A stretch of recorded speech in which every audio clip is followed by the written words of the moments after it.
All right, good people. Maybe not so good people. I'm gonna let you decide where you go on that list. But it is another Wednesday night, a little after 8:30. I get that sometime. But episode of Eagles Week podcast. Your boy Cool McKay in the building, and I am joined by Mrs. What is it? 7,200 seconds. Key in the building. All that stuff. Key. What up, Key? I'm good. What's going on with you? Still battling, news update though on the health. We down to normal phlegm now. You know what I'm saying? Medication stuff been working. We good. So voice back a little bit. I don't know if I'm quite a consistent yell level yet, but hey, we getting there. You know what I'm saying? I'm not everywhere with like 5 jackets on no more. Got a little warmth back to my body. You know how you be cold, you be like, dang. I see you got getting your vitamin C. gotta get my OJ. You know what I'm saying? And I got my OJ that got me a cup of water. Loosen up the rest of that mucus and phlegm, get it on up out of there. Yeah, we making it. You know what I'm saying? We doing a thing over here. So it looks like today is just going to be me and Key. But have no fear. We got this. There's a lot to talk about with the Philadelphia Eagles. And, we're going to be here for a good time with y'all. It may not be a long time, but it will be a good time. For sure. So before we get into it, y'all, we got to get just a little extra bit of hype, a little extra bit of let's get it. So we're going to go ahead and do that. And we're going to come back and we're going to bring y'all some Eagles talk and a little playoff talk about positioning, where everybody at, who's still in the hunt, all that good stuff. Let's get it.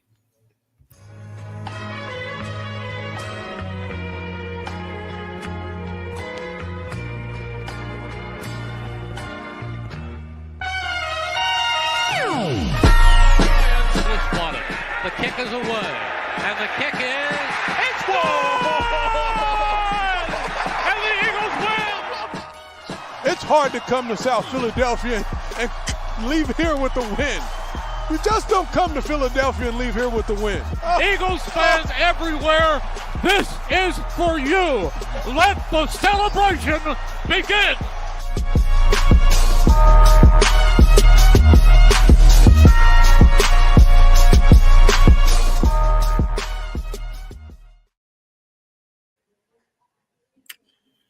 All right, we are back in the building.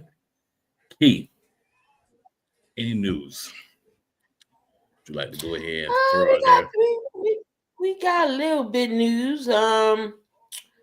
So practice today. Jalen Phillips was limited. Lane, of course, didn't play. Cam didn't play because he's concussed. But Jalen Phillips was limited. But we get Mr. Miles Hinton back, rookie that we did pick up. He is in the able to practice, and of course, Weakest Linc. He's a full participant. So if Cam didn't practice today, he may not go only because of the concussion protocol thing. So we might see Brett Toth. Also, I mean, there were some good takeaways from, I guess, the locker room today. We all know what's going around, circling around. D-Gun spreading rumors and want to say all this other BS and, we're not comfortable with Jalen Hurts. Okay. But Mailata, Jordan Mailata, of course, is upset. No, never mind. Jordan, never mind. I'm something totally different. But Jordan Mailata went on, online on his radio show and just said that, what's going around in the locker room isn't true. Philly media takes things and just runs with everything, as y'all all know. But nothing too crazy as far as the Eagles news. Just Hilton coming back. They heard from Jalen Hurts. Reports on that you're frustrated. Of course, none of that is all true. Of course, Jalen's going to be Jalen. He's he goes in there and he wins games. That's all he does. He's on a different mindset, so he sort of blocks all that stuff out. So I mean, there's nothing. That was all the news that I had. Really, just Hinton coming back. Cam didn't practice. Lane didn't practice. Of course, Lane's going to be out for a while with that Liz LaFranc, that foot injury. So Fred and Brett Toff was full participants today. Yeah, a little bit, of course, of the depth is hurt with those guys being injured, but that's why you have depth, because you're going to have times where guys get hurt. That's just part of what it is to play in the in the NFL. I just want to quickly touch on a couple of things. Jalen Hurts thing. The rumors that there's players and all this that are unhappy with Jalen Hurts. Why? Why would that? Does that even make sense? Right? Because, I mean, we've seen him execute at a high level when he's in an offense with a coordinator that knows how to properly use his skills. I mean, I've said all along my biggest issue with him is that he's the guy that's, I know it's a bad idea, but I'm still going to do it most of the time because you're the play caller. So I'm going to respect your position, that type of thing. I feel like that's more of my issue with him individually. Are there some things that he can improve on? I mean, there's things that Tom Brady could improve on at the end of his career, right? No quarterback is perfect. So there's always things to improve on. And it's kind of crazy how spoiled the media and fans are in Philly now. You think about 8-9 years ago, we hadn't won anything. Nobody took it seriously. We're just another team that come in, play hard, good defense, crazy fans, but they don't win nothing. Now we're winning. We're being successful consistently. And our problem is, we got a quarterback that wins, but he doesn't win the way we like. So because he's not throwing 400 or 500 yards a game and, all those things, then, the locker room doesn't like him. And he's a Carson Wentz in the locker room. Now I want y'all to remember, Carson Wentz left. By the time he left, he had become a guy that people were gravitating to Jalen as a young player who hadn't proved himself because of the mentality he had. That's how bad, Carson Wentz had gotten in the locker room. Not saying that he was a cancer, but it was just a different situation. And I find it funny personally that we want to try to make that comparison in any way, shape, or form, media, whoever. You've got guys that come in here and work. And are there things that can be improved on? Absolutely. Talked to Diva. We talked about how the offense has to be more consistent. There's no if and, but maybe, if or probably. Have to be more consistent. You have to put guys in a situation where they can, be successful on the defensive side of the ball by holding the ball, by moving the ball, by getting points. But it hasn't cost us much yet, right? We still run the NFC right now. Mm-hmm. But we don't rock with the whole, we got to look the best, we got to be sexy in mid-November. No, we got to be sexy in January.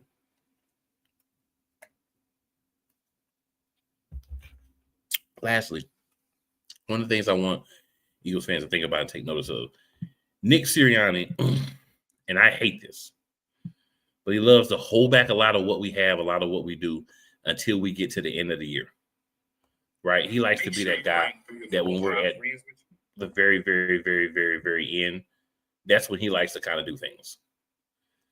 I've never understood this logic, but this is Sirianni's thing. That's what he does. So I feel like there's more plays that are out there, but we're just holding back. I don't like that strategy, but that's been something that's every year with Nick Sirianni. And I don't really know what to say about it because it's been successful enough. It won us a Super Bowl last year. So, of course, he's going to feel like, it's fine doing that because we won. But is it really? Any thoughts, Key? Man, I just like I get what you're saying as far as Jalen being the guy that just gonna go in there and just do what he's told because that's the type of person he is. But I'm with you in some sense. Like if you don't think this isn't working, like change it. What they gonna do? Bench you because you went against them and scored? What are they gonna do? So I just feel like I just need those games that he so-called took over because we know it wasn't Kevin calling those plays that took over in that. I forget what game that was. The second half was a totally different. The Rams game was a totally different. It was totally different play calling. Mm-hmm. So I don't know. I'm not blaming it all on Jalen. I just need him maybe to be more vocal a little bit. If you feel like something ain't right, don't hold it in. Like just like he was getting in their asses on their Rams game, that's the Jalen I want to see. I want to see him. I want to see him going and getting in coaches' faces, just like I seen a video of Rico Dowell for the Carolina Panthers. He went to his coach and said, "Coach, we should run this screen. I got y'all. They gonna run it. We can do it." And what happened? He ran that damn screen, and they called it. He stepped out of bounds, but it worked. And he went in there. Because he said, "This is what we should do." Why can't Jalen do that? He did that last year with Kellen. He said, Kellen, we got to get 6 involved. That's because they're two different coaches. Kellen knows what to do and how to get this offense moving. If KP doesn't, shouldn't it be on a quarterback to say, hey, Kevin, this shit ain't working. What can we do to fix it? What do I got to do to fix it? We got to help you. We have to move this offense. You already got the offensive linemen talking, and they don't never talk, especially Lane and Jordan. That's the issue for me if they're talking because they don't never talk. They don't never say anything. It's an issue to me. Smitty's not going to say much. Smitty's going to go out there and do his job. We all know AJ already said his stuff. And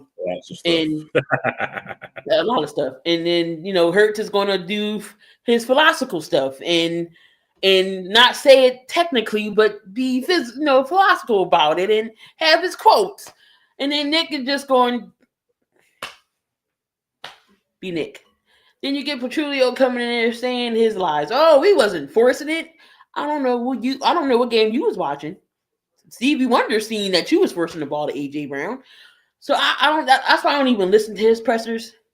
Because it makes a bunch of nonsense. Nick, too, I don't listen to his either.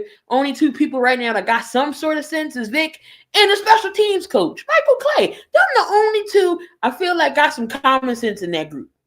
So, and Jeff Stoutland, of course. But I just need Jalen maybe to be a little bit more vocal. If something ain't working, like, hey, go to the coach. Go to Nick. Somebody before it goes. I'm not saying Nick is going to lose his job and get on the hot seat. But we can't keep bringing in hiring in-house. It has to be somebody who has the offensive coordinator job before that knows what they're doing. Can't give to Nick because he don't know what he's doing. So Nick ain't the type of play caller, the coach that calls the plays. He oversees things and he might put his input here and there, but he needs a steady play caller. And hopefully by this season, the KP experience will be over and we'll be on a hunt of looking for another OC. So, but I agree. I'm on board with you saying maybe Jalen needs to be a little bit more vocal about things. But other than that, of course, he's not going to win sexy. He just wins, period. He's not the type of quarterback that needs to have 5,000 yards and 42 touchdowns and stuff like that and for a season or, throw 4 touchdowns and 300 yards a game. That's not his type of run. That's not his type. If it's there, he's going to do it. He's done the 4 touchdowns already this year. So, but 1 just needs to be a little bit more vocal for me. Everything else is just Kevin Petrulio needs to, I don't know. We in week 12 and I don't know what he don't understand about this offense is something's wrong. Defense can't keep bailing us out. I be feeling like I don't know what he does understand, to be honest with you. But I feel where you're coming from. I just be like, this dude, I don't know. I know, but I don't know. Put it like that. So we'll go ahead and slide into our good and positive and not so positive awards for that game. We'll start off with our weakest link. We might be in agreement this week. Cool, had the same people, and it has to be. Like you said, he's gonna be always on your list until forever. Got to be KP this week. There has to be. So I mean, each and every week, something either he'll have a couple games where he'll be like, okay, you did all right, and then the next week you're like, what is this? So I just feel like the last two games, we could have had more points offensively than we did. But if I had to pick someone, let me go with Grant Calcaterra only because his blocking in the run defense. Just watching the series of film from that game is just he wasn't blocking nobody. Saquon ran in the back of him because he wasn't blocking nobody. So I'm gonna go with Grant this week. I'm gonna go with AJ Brown. For a guy that wanted targets, there were some opportunities that I feel like he left on the field that would have been better served going to another receiver or a tight end. There was a over-the-shoulder throw that was perfectly placed by Jalen Hurts. It wasn't caught by AJ Brown.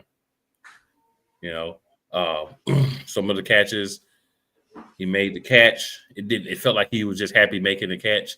I didn't see the tearaway power and speed that we've come to expect from AJ Brown. So I'm going to go with AJ Brown. He did have more catches, but he had not a lot of yards because he didn't do much after the catch. And, I mean, we really need more than that from a guy who has done everything to be the number one targeted receiver in the game. If you talk it, you have to live it. And I don't feel like he lived it for what he's been talking about, how he wanted to make such an impact on the game. So that's honestly that amount of things together is why I'm giving it to him. But I don't think he was garbage, but he was a weak link because of the other things that came along with it. And Kevin Tula, you're a liar, bro. We're not even gonna say you're a liar. Like, I'm not even playing this game with you. You're a liar. You're always gonna be the real weakest link. But like he said, you got to pick somebody else sometime because it's just grabbing low-hanging fruit to pick the obvious weak link of the entire team every week. But you're a liar. You did force the ball to him. And it did not work out because he didn't have explosive plays. I feel like when Jalen, like when he wasn't forcing AJ the ball, Devontae got open more. Goddard was there. Jahan caught some passes. Maybe Saquon out the backfield, and then AJ caught a few here and there. But I just feel like when you're not forcing the ball, things come naturally.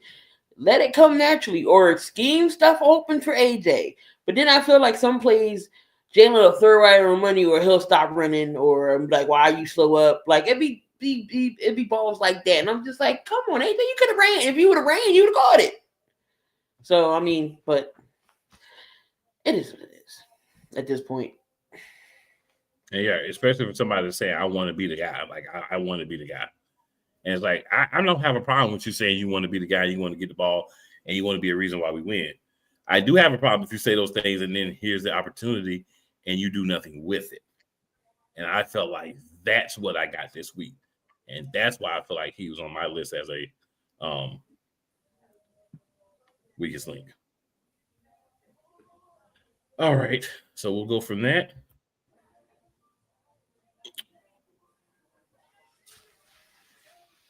To our elite performance of the game. Gotta go back on the defense side of the ball. Gotta go with my man number 90. We gotta go Jordan Davis. Jordan Davis, man. Every week he's showing up. He's like, I need this bread. Yeah, I think it was a total of between him and Carter. It was 5 batted balls. I think he had 3 to himself. Getting pressures, getting people off of him. He was named Defensive Player of the Week. So gotta give it to Jordan Davis.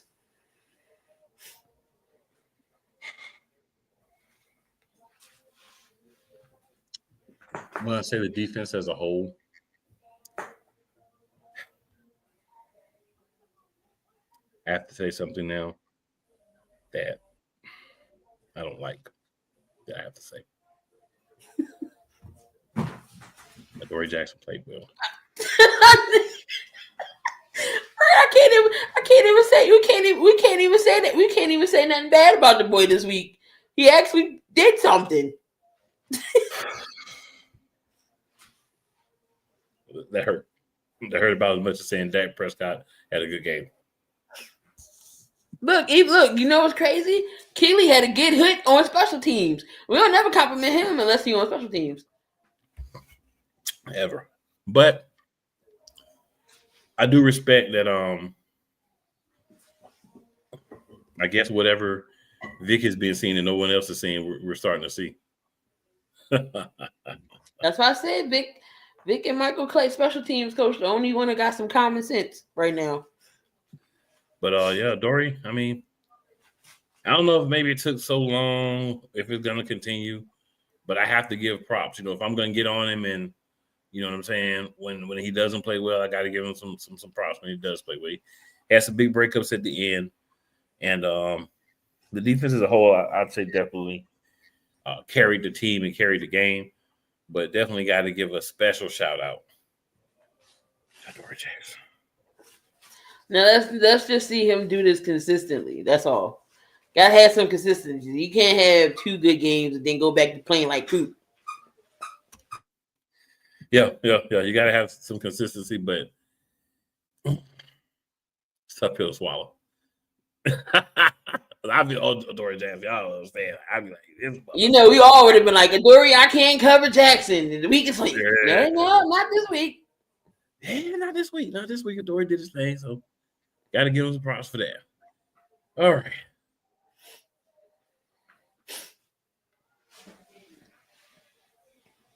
We are moving on to the previous week game review, and that would be, of course, the Eagles versus the Lions. I'm just going to say one thing, Keith. I'm going to leave it all to you. A win is a win, is a win, is a win, is a win. Is a win. That's all I got to say, Keith. Going into this game, like I said, I had this game circled ever since last year when, Amara St. Brown was talking his trash. Oh, well, if our defense was fully healthy, we could have beat the Eagles in the NFC Championship game. But y'all didn't get past Washington. So I guess you're saying if you beat Washington, we would have beat us, but you didn't. So can't go back on the woulda, coulda, shouldas because your whole defense was hurt. I understand it. They got hurt at the wrong time. But the next man, that mentality. But anyway, I had that game circled because, like we stated, this game was personal. Mm-hmm.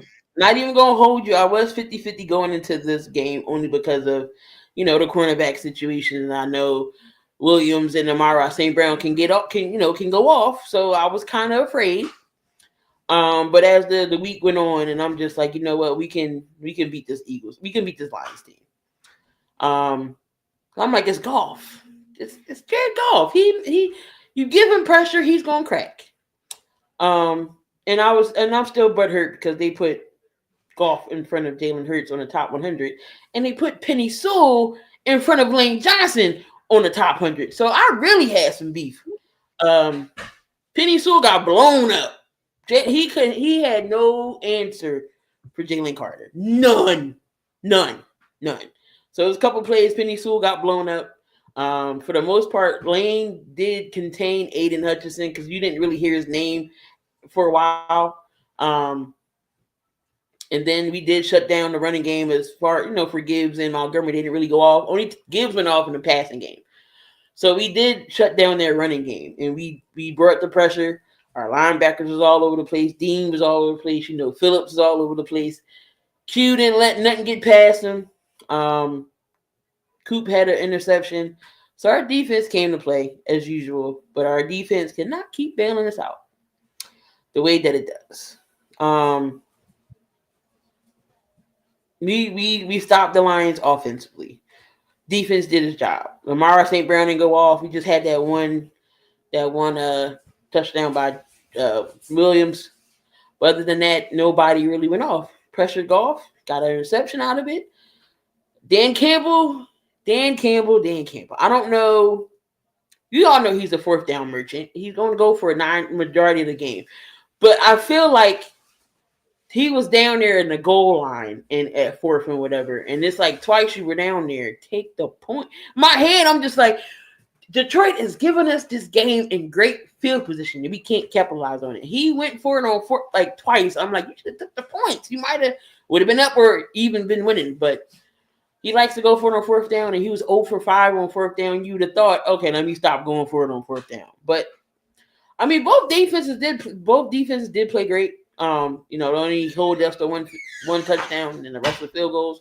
But I just feel like we could have put more points on the board offensively. Offensively, we did some good things and some not so good things. I'm just like forcing the ball to AJ was on the game plan, and I knew that coming into this game. I said we're going to force the ball to AJ, and because all the words and comments he said this past week, and those first 2 drops, we was like, "Yep, this is what type of game it's going to be today." Yep, this is what's going to be, and it was right from the gate. Them two drop passes. I'm like, this is how this game is going to flow today. So I can't stress it enough. It's just offense got to do better. That's every game. Yes, we're winning. Yes, I get that. I'm not complaining that we're winning. It's just how we're winning. We can't keep doing this for so much longer, especially if we're trying to go deep into the playoffs. It's not going to work against other teams. We might have seen that's going to this is what they're going to run because they already seen it and they already going to be ready for it. So we got to get better there. But as far as the Lions game, defense dominated like I knew they would be. I knew we was going to take care of business. So I'm happy with the win. Just offensively, I'm not that happy with. Defensively, I like our front. So I feel like our defense is nasty. It's like how it was last year. It just got nastier. We got healthier now. So teams just got to watch out. We just got to capitalize on offense. Yo, one thing I'll add is I'm liking special teams as well. I think special teams is doing a good job. No gaffes or snafus from them. They're just not being talked about. And understand on special teams, you want your special teams to just not be talked about. You want them to not make the news unless it's a big play that happens very rarely. You just want special teams to be special teams. And we're getting that. We're getting a special teams group that says, you know what, we just out here to play basketball. We just out here to play. We got to play our best. That's all we're worried about. We're not worried about getting known, any of that. So I like what we're getting. I like what they're doing at that end as well. And good look to Big Dan Campbell for going forward every time on fourth down and our defense holding them every time. I mean, you sometimes got to be adaptable when you're playing better teams. Dan Campbell still has not learned that, and it's cost him again. And since it was against the Eagles, good look there. And then one thing about Dan Campbell, he was like, no, don't ban the tush push, let us stop it. And the Lions did stuff us a few times off the tush. Like I said, the tush push can be stopped. It's rated E for everybody. Everybody can use it. Just we run it more efficiently. Like I said, if you really look at it these past 12 weeks, we haven't really been running the tush push like that. So the Lions game, we had the one touchdown, and then after that, they found a way to stop us. So, I mean, all right, if the tush push don't work, got to do something else.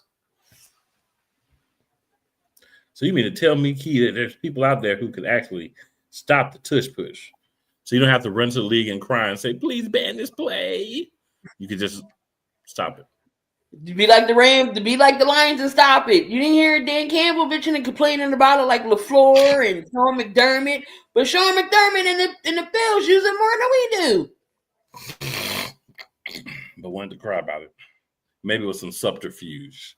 We're gonna act like we're against it, and then we're gonna come out and use it. But Green Bay does it. Green Bay did it. Baltimore did it. Pittsburgh does it without Aaron Rodgers. He sits on the side. He's like, I ain't got time to be pushing. Aaron Rodgers is 4 years old. Yeah. So it's rated E for everybody. It can be used. Very good point. Very good point. All right, so 2 things. I'll ask you the question first, Key, and then we'll get into the playoff updates for the NFC and AFC. So, Key, my question for you is very simple. What's the problem with the Philadelphia Eagles offense? It's not. I mean, it's the same thing we're doing over and over. It's predictable. I mean, we're not getting scheme. Certain players ain't getting schemed right. This doesn't look like the offense from last year. You can definitely tell. There's no screens. There's nobody running in the middle. You want to run up the middle, but not using the middle. We want to use the right and the left side of the field. What about the middle? This is when we, talked about running slants and giving AJ the Brown over the middle, or Smitty the ball over the middle, or run Saquon to the outside. It's the same crap on the offense. It's the offensive side of the ball. I don't know why Kevin Petrulio can't understand that and can't see we're doing the same stuff over and over. Every day. Every game, we do the same stuff over and over. Can't get the running game going because we got tight ends that can't block. Grant Calcaterra was terrible on the blocking this game. They put Latu in as a tight end. Well, he's naturally a tight end at that position. I know they had him at fullback. That's on too. But you remember they put Latu in that one play and the ball moved. Well, you gotta remember Calcaterra had so many concussions in college that he had quit playing football one time. But he's not trying to go out there and get hit. You know what I'm saying? Be blocking and all that. But so that has to be an issue then. Yeah. So I mean, you do that when you draft him. Right. So I mean, you use Latu if it works. It'll trust me. It open up the holes wider for Saquon if you have better blocking, because that one play, Saquon ran into the back of, I don't know who he ran into the back of, and he just stopped. But that's what's an issue, is just offensively, is the play calling. I see nothing to argue about with that. With that, I'm gonna go play calling. I'm also gonna go execution, because there are times when the same plays could work, primarily in the passing game. But there's times where those same plays could work, but they don't work because we've already decided we're not going to put our all into it. And if we're not going to put our all into it, it's not going to be successful. I mean, like, AJ, I need you to dive for those balls, my guy. We need that. As a team, we need you to do that for us. We need you to say, I'm going in hard every time. That's what we need. We don't get that every play. We don't get you fighting for the ball every time like we know you can. We need that. We need the routes run, Chris. You run hard through your routes. We need those things. We need you and Jalen. And it takes time because you got different coordinators, different ways that they want you to play. But get on that page of just like he look at you, you shake your head to the left, and he know you going up and you're going across the middle, and hit you with that ball so you can take off. It's those little things in the execution part that concerns me right now, but they shouldn't be an issue in a couple of weeks. And then there's also, of course, play calling, which Key is also eloquently talked about, is the main piece. You have to do things at least out of different formations. We don't even line up in different formations. When is the last time that we've actually really used motion to determine what we're going to do? We run some motion, but it feels like it's just predetermined motion. Right. That's the last time we've used motion and been like, okay, that's what we're going to use to make this play this. We're going to actually adjust what we're doing based on the motion. We haven't done that. So I just like for us to really look at that and say, we're going to do what needs to be done to make this what it needs to be. And, I think those are the main things, like hustle, confidence, understanding all those things of it. Yeah, we can talk about those. But the main thing, that's the main thing. We got to have better play calling. And then when you get those opportunities, even off those same redundant plays, you got to make a play. And we haven't been the best at doing that so far. Like, even if we can't get 7, like get in a range.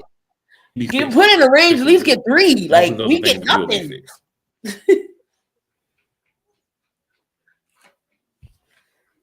Right.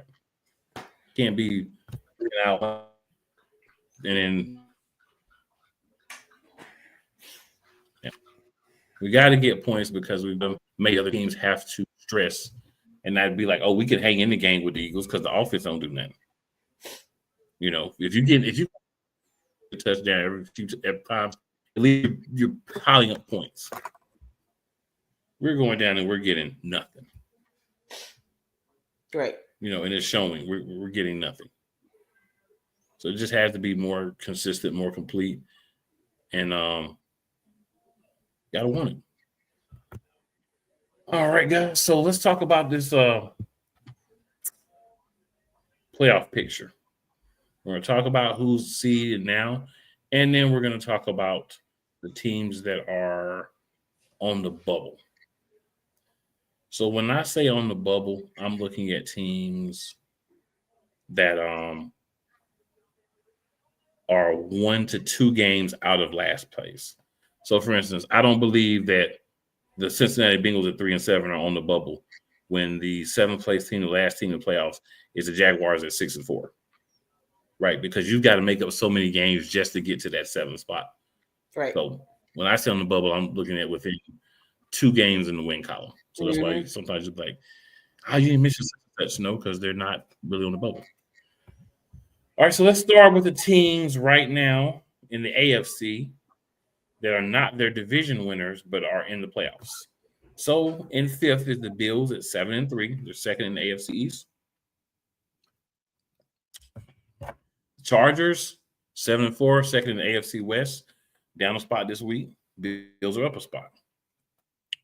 And then occupying the last wild card spot right now, that 7th seed, the Jacksonville Jaguars at 6-4, 2nd in the AFC South. And then when we talk about on the bubble, Texans at 5-5, 3rd in the AFC South. Chiefs at 5-5, 3rd in the AFC West at 9th. And Ravens 10th at 5-5 in the AFC North. Now, if you want to go with the 4-7 Dolphins, just because there are only 2 wins technically out, we can do that as well. But that would be the end of what I would look at and say on the bubble. Right. You got to do some things if you're beyond that. So if you're the Bengals at 3-7, Raiders at 2-8, Jets at 2-8, Browns at 2-8, Titans at 1-9, you're going to have to do a lot to just get back into the mix and hope teams lose multiple games. So that might not be the easiest thing to do. So let's jump over to the NFC and do the same thing, and then we'll come back and talk about our top 4 seeds in both. So in 5th place in the NFC now, 2nd in the NFC West, Seattle Seahawks at 7-3. Green Bay Packers are in 6th at 6-3-1. 2nd, in the NFC North. And then the San Francisco 49ers are 7-4. 3rd in the NFC West. And they're in the last spot as of right now. On the outside looking in, Lions 6-4, 3rd in the NFC North. Panthers at 6-5, 2nd in the NFC South. Cowboys 4-5-1, 2nd in the NFC East. And then the Vikings at 4-6, 4th in the NFC North. So the NFC North and the NFC West have 3 to 4 strong teams. Everybody's a little interesting. When I look at the AFC and NFC wild card and on the bubble, the team that surprises me the most were the 2 teams, one good, one bad. At the Panthers at 6-5, that surprises me.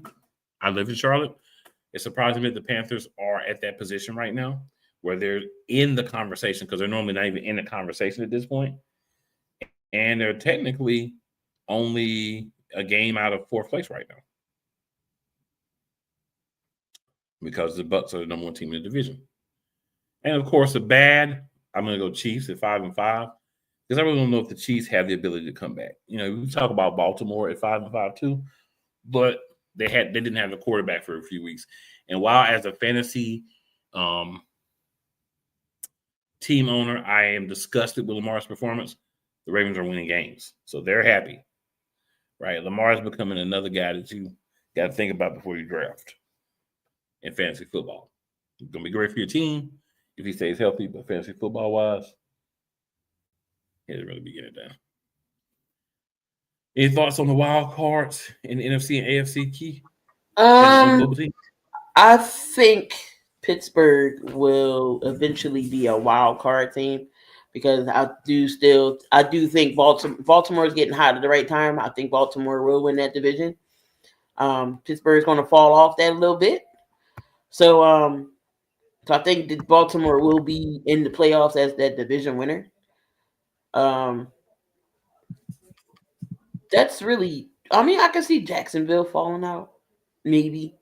Because Baltimore is going to move up. Got to see if Kansas City runs the table and maybe they can get back in it. But it's between Jacksonville. I don't know if Jacksonville stays there, but I do know Baltimore is going to move up. In the NFC, everything's still the same right now. I can see the Lions definitely moving up. I don't know to what spot though. That North is tough. That North is anybody's game right now. So I don't see the Bears foreseeing winning the North, even though they're right in the thick of things. It could come down to Detroit and Chicago. That tie is going to hurt Green Bay. So them last playoff spots are going to be interesting for the NFC. All right, let's go over our top four for each. So for the AFC, surprisingly, the Broncos are your number one seed in 9-2. The Denver Broncos. First in the AFC West, of course. You got to be first to be in the top four. Patriots, 9-2, first in the AFC East, are number two. Colts, 8-2, first in the AFC South. Definitely an overachievement story. And then Steelers is 6-4. They're first in the AFC North. So Key already talked to you about the Steelers.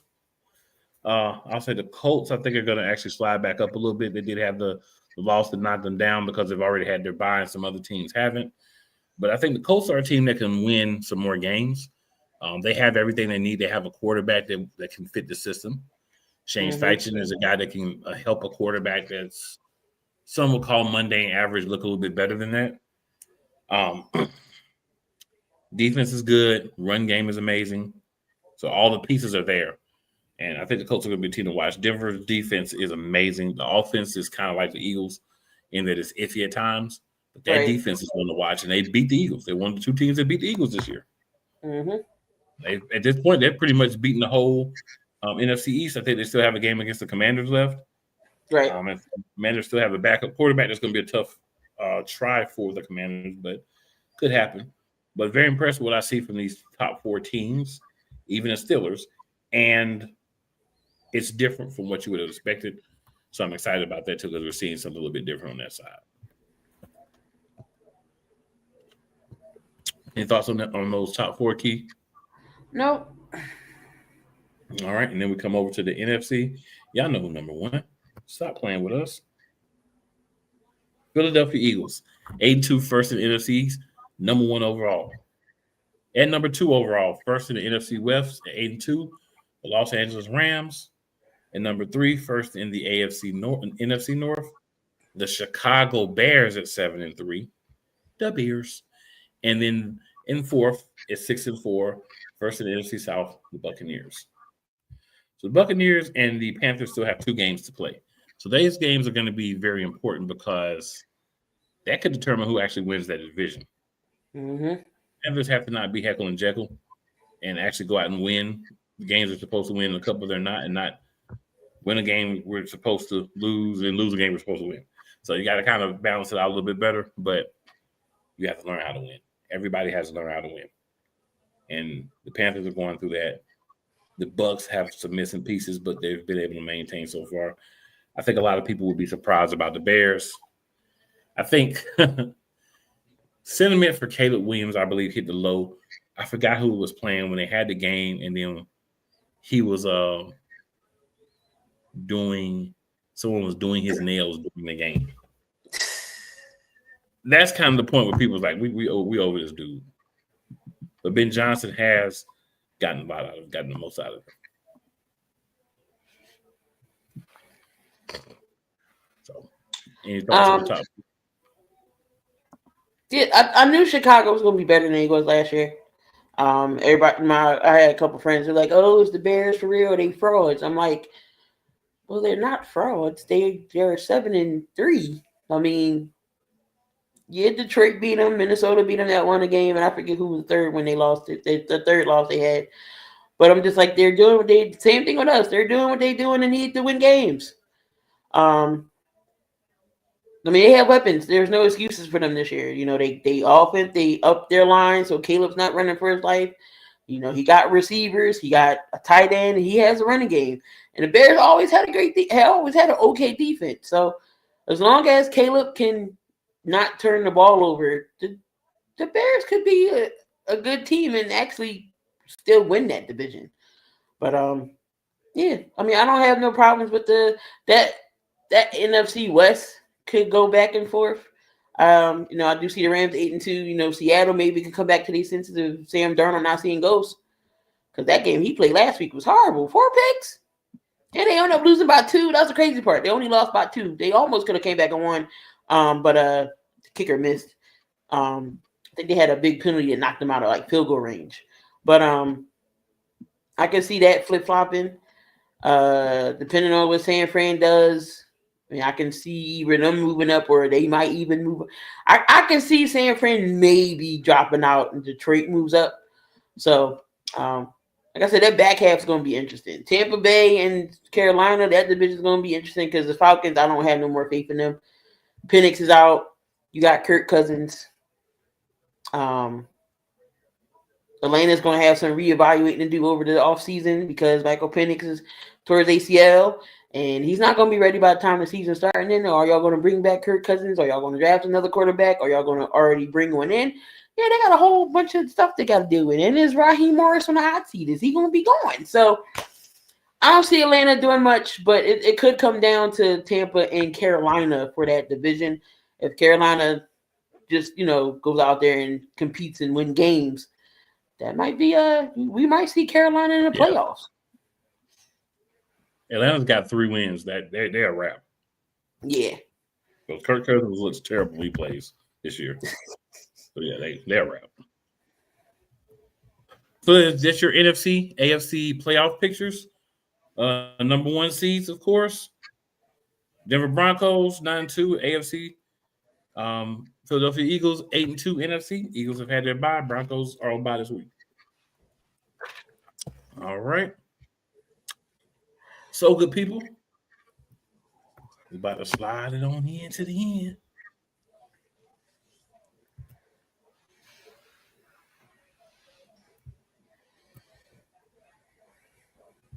Got the game of the week preview, but before we get that, let's go ahead and get these comments. We got a couple of comments here, so let's get to it. So, Quitter215 says, beating the Lions and their so-called dominant offense, holding them to 6 points, put a smile on my face. I'm with that. The defense scoring, the offense scoring more points, but put a bigger smile on my face. But hey, a win is still a win. R Manigoto 2 with Rob says, I think defenses contain each other offense. You know, we can talk about how I feel about it all night. I'm sure he got some thoughts on it too, but we're just gonna say okay and roll with it. A minute ago, 02 says, "You're right. Take points." And no, Ben Campbell, keep doing what you're doing, big dog. I mean, Ben Campbell, keep doing what you're doing. We love it. We love to see it. Quitter says the push been stopped before. Hey, they act like it never has, though. They act like it never has. Quitter. They act like it's just unstoppable. It's banned the play because it's terrible. You know, you got Arman to go ban the ish, laugh out loud. You know, it's just unstoppable play. Arman comes to a bigger point here. He says, I definitely don't understand the trend with going forward on 4th down all the time, even when my Cowboys play Arizona instead of taking the field goal. you want to take the 7, and these teams feel like they can just do whatever. They feel like they can just dominate, and they don't have to follow the conventional rules, and they'll find a way to win. And if they go for it 4 times, even if they score twice, it's still more points than they would have got from taking those 4 field goals. But if you go for it 5 times and you don't get it any of those 5 times, it's less points than going for field goals. It's less points than anything. So good job, Dan Campbell. I hope that you continue to coach that way, especially against the Eagles. Call plays that way. All right, so Key, we at the end. Time to talk about a certain game, but there's a certain intro that we get when we are talking about this specific game right here, because this game means a little bit more. So let's just remind. Here we go right now. We got a kicker with a pick. The Indianapolis Colts have traded the 49th pick to the Philadelphia Eagles. To announce the Philadelphia Eagles selection, please welcome from the University of Louisville, kicker David Akers. What's up, Dallas? Kicker's trolling the Cowboys. Last year. I like standing up here before you as an undrafted free agent, representing that shield for 15 years. Tonight, I'm representing the Philadelphia Eagles, NFC East champs, divisional champs, NFC champs, and world champs. The world champs. Hey, Dallas, the last time you were in the Super Bowl, these draft picks weren't born. Tonight, we are welcomed into the Eagles Look at Doug family Peterson. with the 49th pick in the 2018 draft. The NFL would like to represent the Philadelphia Eagles, Dallas Goedert. He is the tight end from South Dakota State. Go Birds! Gotta love David Akers. Gotta love David Akers. Go Birds. I love how I slid that in there. So And they moved up to get Goddard because Dallas was actually going to take Goddard. That's the funny part. So Key, I'm gonna leave it open as we talk about the game, and I'll just ask the question this way: what do you see that we need to do in order to be successful in this matchup? I mean, we still the offense has to execute. Defensively, we just have to, try to lock up Pickens and CeeDee Lamb. I feel like we can stop the running game with Javonte Williams, who's been running very well this year. He has a tone to have a little fumbleitis. If you know his stint in Denver. So I mean, we can pressure that front. With all the Tylers on the front line. And we can get to Dak, make mistakes. Dak's going to pick off a ball. I mean, he's bound to throw an interception. But we just have to score offensively. Offensively, we just got to execute, go out there and score points. We can't just keep going 3 and out, 3 points here and there. We just got to win offensively. So defense, I'm not worried about. It should be it should be a good game. Division game's always good. We have Jalen Carter this time. The first time we didn't because, decided he wanted to spit on Dak. Well, spit at Dak. He didn't spit on him. He spit at him. And got thrown out. So there's going to be a big difference. But I could definitely see that front giving Dak some issues. And I know Quentin Williams did play well for them again, even if it was against the Raiders. You did see some improvement on that defensive line with Quentin Williams there. So we're going to have to get creatively as far as the running game. I think we should use Tank more now. Our experiment with A.J. Dillon didn't work. That's fine. We still have Shipley to come in here and there. But Saquon and Tank complement each other so well we need to use more of Tank. We was trying to use Tank back there in the special teams. It didn't work because of the Rams kicker was kicking those knuckleballs, and it was like he was missing them. He just couldn't pick them up for some reason. So I took him out. Took him out back there and actually is using him. Bigsby's not a bad running back. So he compliments Saquon well. I feel like we should use them as well. Hey, that's why I say get creative. We used to do the 3-headed monsters back in the day. Shipley's no slouch either. If you put all three of them on the field at the same time, they're going to be like, what the hell is this? They're going to be like, what is going on? That's what I'm saying. Get creative. Mix it up. See something we've never seen before. So, but yeah, offensively is just the issue. Just everybody get home. I think Fred and Brett Toth will be fine. In my opinion, I think Toth plays a little bit better than Cam Jurgens do, in my opinion, just a little bit.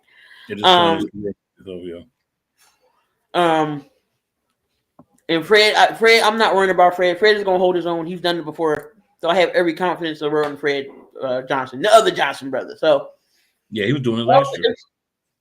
It's just offensively, we need to score points, and it can't be just 3. Or get in position to score 3. Don't go 3 and out all the time. So hopefully we can get on a good game plan for Sunday. Because it's the afternoon game. It ain't no night game, so I get to yell in the afternoon and not go to bed all late. Being all mad and have to wind down before I can lay the hell down. So, but yeah, it's just offensively. I'm not worried about the defense at all. I know we can slow down CeeDee Lamb. Again, I got faith in the secondary. Q, Coop, Reed. You got to see what Dory can do this week before we continue to keep praising him, or are we going to go back? Nope, see, you're the weakest link again.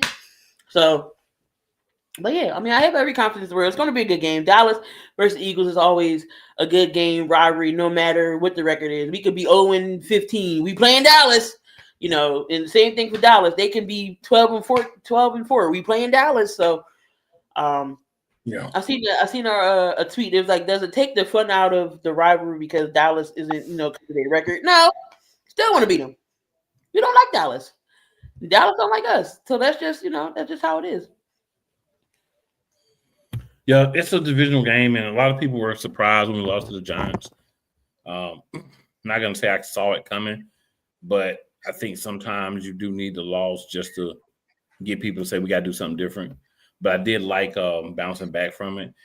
I did like the one thing that positive to me that came out of it was it shows like, yeah, this is the NFC East still. Like anybody can beat anybody. I think Dallas is going to come motivated to play. They have the extra emotion from, their teammate that passed away, and they're going to be riding that wave, I'm sure, into our game as well. It's just going to be dependent upon the Eagles to come in and punch them in the mouth and just make them remember, like, we're the Eagles. We're here for you. And it's not going to be easy to do. It's not going to be something that I feel confident we're just going to walk in and dominate and drag them around the field. But we've got to go with the mentality of that's the purpose, or that's the goal of what we're trying to do. At the end of the day, the Philadelphia Eagles have to come out. We have to play the best game that we can. We've been struggling offensively. That has to change. We've got to figure out a way, like Keith said, to run the ball. Maybe Bigsby in the backfield with Saquon, the jumbo packages, because Bigsby can probably block for Saquon better than Grant Calcaterra can. So you have to understand your personnel and who you have in. You can have a 2 tight end set, if you want to, and then have 2 running backs. Like, just you have to do things different. You have to think outside the box, use the personnel that you have. Well, you use Latu. Well, I mean, I was saying 2 tight ends. Yeah, I'm already putting Latu on the field. I'm just saying, if you're going to use Calcaterra as the other tight end, run away from Calcaterra, because we understand what's going to happen.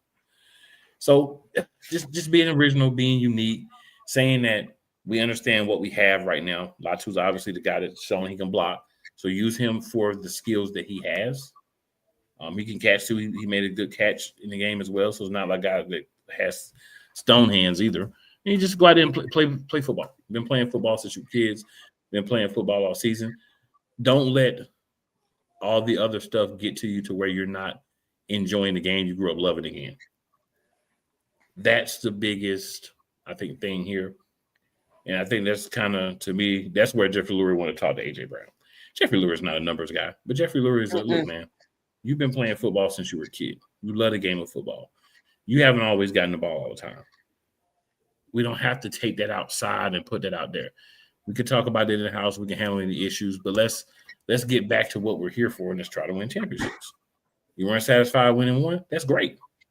Don't be satisfied winning two, but get to two and then don't be satisfied. Right. You know what I'm saying?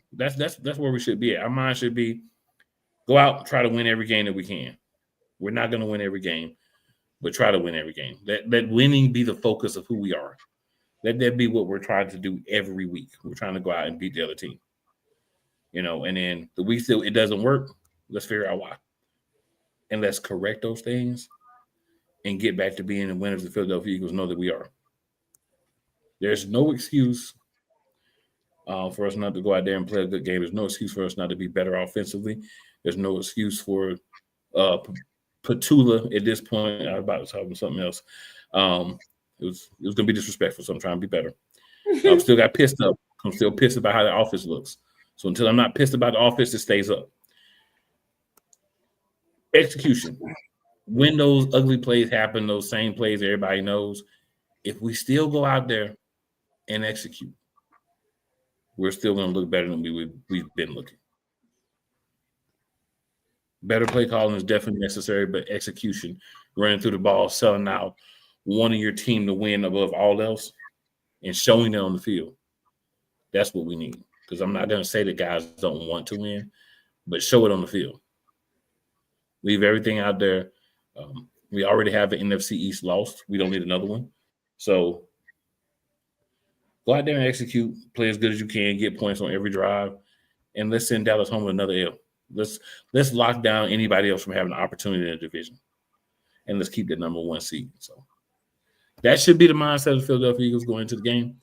I don't play for the team, so I can't tell people how to be, but that's how I would be if I were there. Mm-hmm. Any last thoughts, Key? Anything we didn't bring up that you want to throw out there? No, Dallas still sucks. You already know. Brandon Graham went to the Sixers game, had his Dallas sucks hat, had his hat and with the note going through it. So it's Dallas week. I'm sure Dallas fans is doing it to us too. So yeah, I love that. That was and we're playing in Arlington. Yep. We're playing the Arlington football team in Arlington. So one last message I have for the Arlington football team, the players that call themselves the Dallas Cowboys.